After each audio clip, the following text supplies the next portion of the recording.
Peter and Dan here from the Adventure Guys channel. For the past 5 years, we've been living off the grid and overlanding to some of the most remote places on Earth. Join us as we continue on the journey, bringing you an all-new perspective from the saddle of our adventure bikes. Alright guys, the next few days is going to be very busy because a lot of the bike parts that we ordered have all arrived at roughly the same time. So the corner of the shop is full of boxes. So some of these modifications I have already put on, and I'm going to be showing a bit of the install and talking a bit about why we chose to put those modifications on the bike. And then also the biggest thing that's going to be happening is we just received our K4 fairings from Raid Garage. This is the biggest piece to our bike builds, but we are really excited to work on the bikes, so let's get started.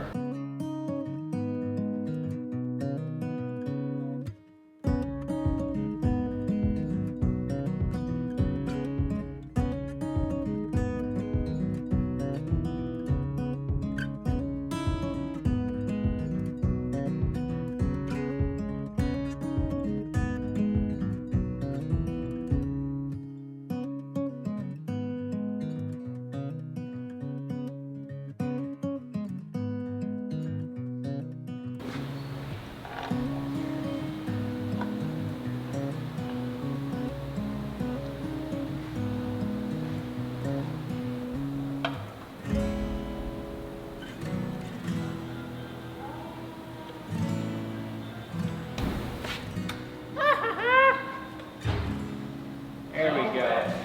Did you make sure to get the low beam and high beam on? Yeah, look. Low beam, high beam. Wow.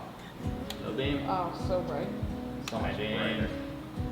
What's left? Just the plastics. Just the plastic. So, the orange plastic is gone. Yeah. Woo! Finally. You know how long? You know how long? Alright, so now that the lights are mounted and everything's working, I've just been adding stickers to the actual plastics and fiberglass cover windscreen that's going to be going over. So now all that's left to do is mount the side panels and the windscreen together, see how it all fits, cut some circles for the turn signals to go in, and then mount it onto the bike, and then the installation will be finished.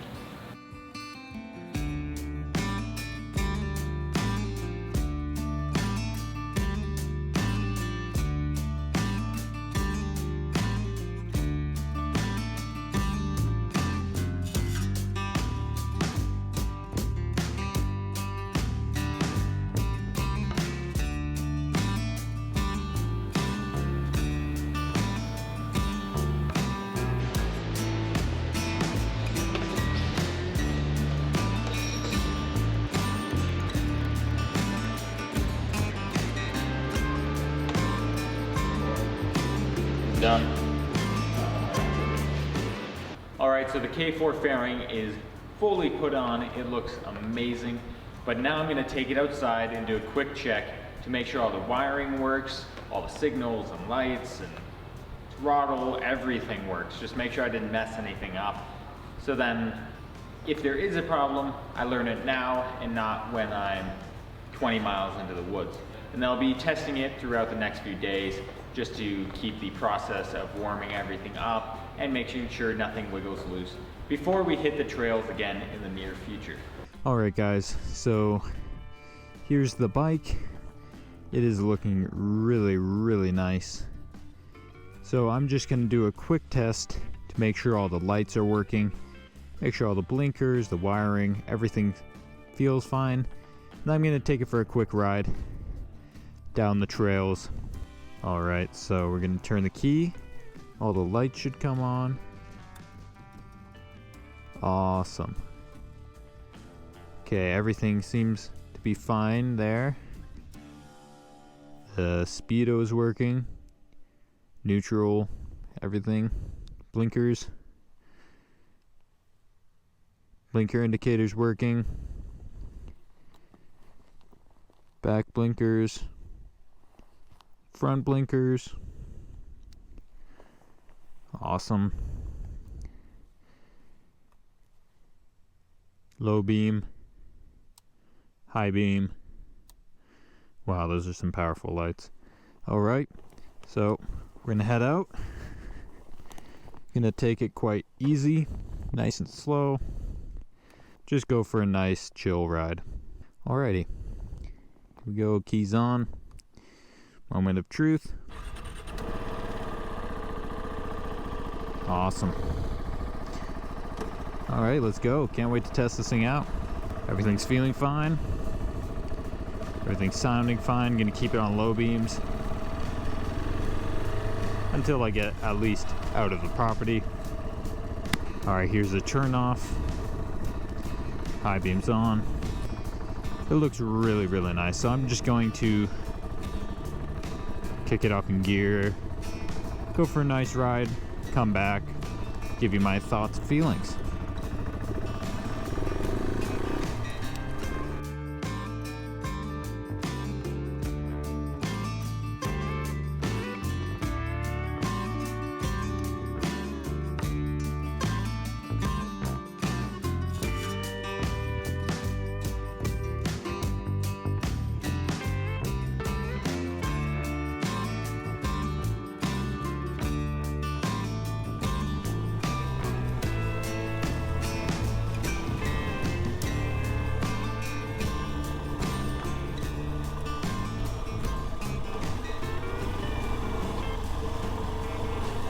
And we're back.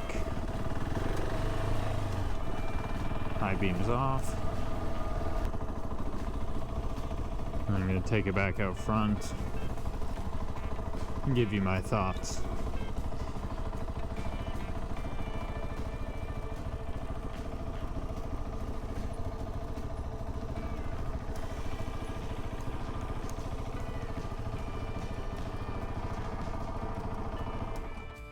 Wow. That was amazing. Oh. Nice, refreshing night ride. Alright guys, so the first thing I'm going to talk about is the fairing.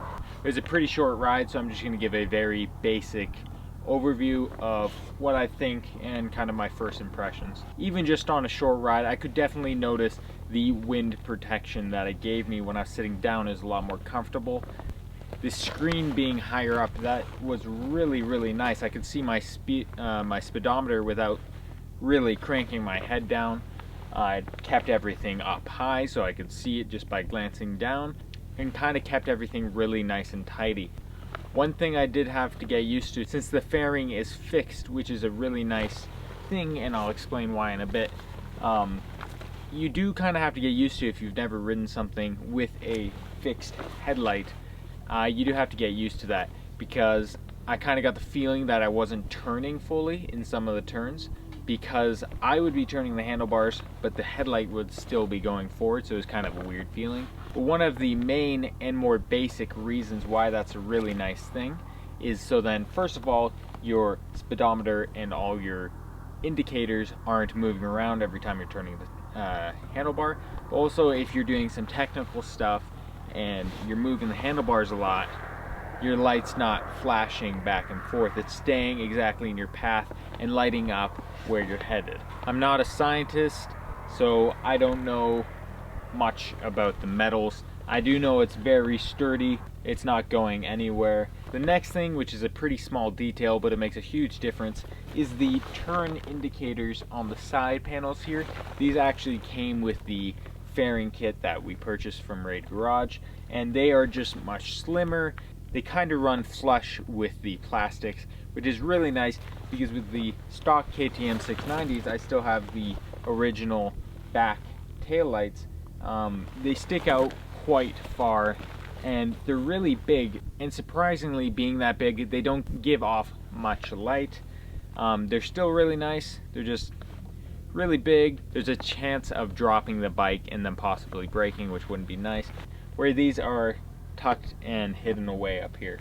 The fairing is a very important piece to the bike build, because it's one of those things that really help the on-road capability of the 690, because this is not technically an on-road bike. It's got quite a lot of power, so it is capable of going on-road to certain speeds, but it is an enduro bike, so if you're going to be sitting for a long time, the seat's not very comfortable. Obviously, before you have the fairing, you don't have a windshield, so it's really blasting on you, and it's not that heavy of a bike. It's weighing within the 320 to 340 pound range. With some of these upgrades, that could be slightly more. So I've never ridden on the highway with one of these, but a lot of my friends have, and they say that when a semi truck goes past you, you definitely can feel it. The tires that come on these are also more of a street tire, which a lot of you commented, and yes, we will be looking at changing those as soon as possible. They are obviously capable of going off-road, but they definitely are more geared towards on-road travel. The fairing just being mounted, there's not too much I can say about it besides that I love what I've experienced so far. It makes the bike look super slick, kind of got that adventure feel. But besides looks, it just adds so many upgrades and capabilities and different options that we can add.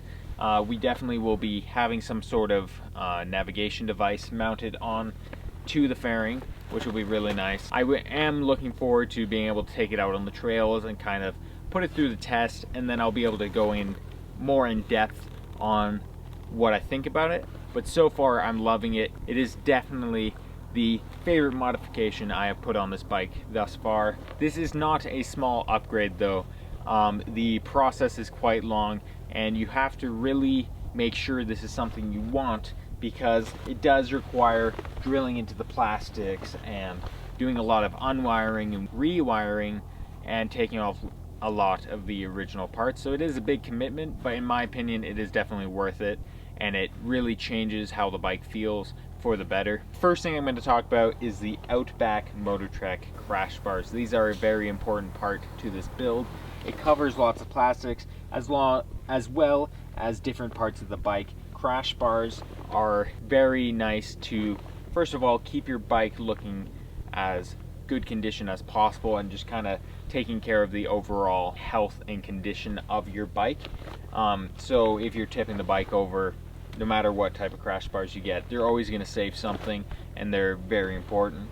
And then I also have the Outback Motortrek skid plate. The original one was made out of plastic. This one's made out of aluminum. It is a lot stronger and covers a lot more of the bike. I have noticed a noise change. It is louder, obviously, but I was expecting that, and I kind of like how it sounds, so that isn't a big deal for me. But when you do replace the plastic one for an aluminum one or a metal one, there will be a noise difference. Next thing I'm going to talk about, and it's also a pretty important modification, is our Cycra handguards. These are full wraparound handguards. Most of the handguard itself is made out of aluminum. Then there's some plastic pieces as well, but it is a very strong plastic. The original stock handguards are very flimsy. They're not going to do too much, especially in adventure riding, since you're going to be dropping, possibly skidding against trees when going through tight trails. That was definitely one of the things that I wanted to swap out as early as possible, especially with training on this bike. It's a new bike. It's more than likely that I'm going to drop it a few times, and I want to keep everything safe. We also picked up new mirrors, and these ones, that's optional. If you're going to be riding off-road, obviously mirrors aren't that big of a deal, but since we are going to be riding a mix of both, hopefully most off-road, but you do need mirrors to be street legal. These are very nice mirrors with ram mounts, so they're easily adjustable. They give me a much greater view range, and also they're just easy to pack away. They're really easy to take off, and also we kind of leave them a little bit loose just in case you do smack a tree branch or something.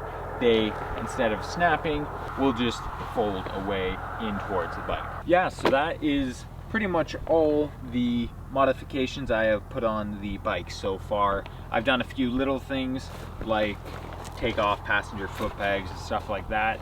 Just unnecessary stuff that wasn't needed for what I'm going to be doing. We do have quite a few more installs coming up as we continue the build of these bikes, including a new exhaust, a bag carrier, and hopefully some bags.